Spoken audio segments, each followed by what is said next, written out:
Welcome back to Label academy. Myself Shruti Sharma. तो आज हमारा स्टार्ट होगा second part of cell structure and cell metabolism.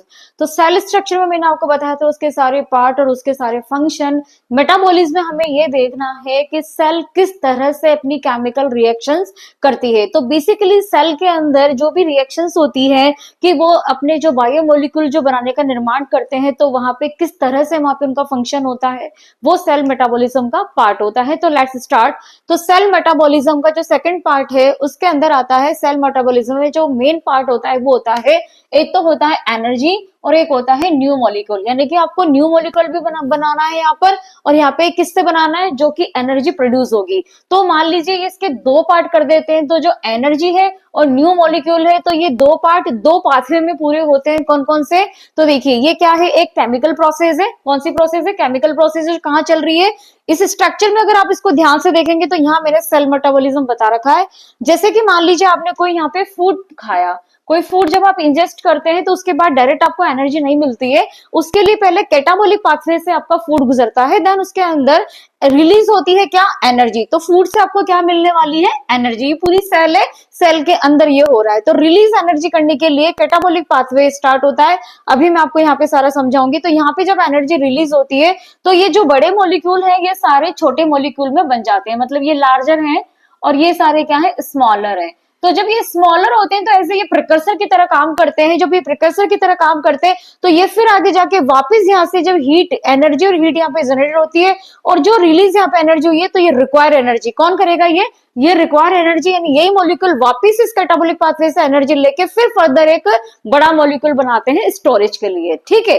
तो नाउ अब आप यहाँ पे देखेंगे कैटाबॉलिज्म और एनाबॉलिज्म। तो यहाँ पे मैंने आपको डायग्राम में समझा दिया है। तो कैटाबॉलिज्म में देखिए क्या क्या हो रहा है, break down of large molecule in smaller, release energy. Catabolic में जो फूड के बड़े मॉलिक्यूल है वो छोटे में बन रहे हैं। रिलीज एनर्जी, एनर्जी यहाँ पे रिलीज हो रही है like ATP for sale growth and repair. अब जो माइटोकॉन्ड्रिया सेल के अंदर प्रेजेंट होता है वो एटीपी का निर्माण करता है, जो कि powerhouse of the cell होता है।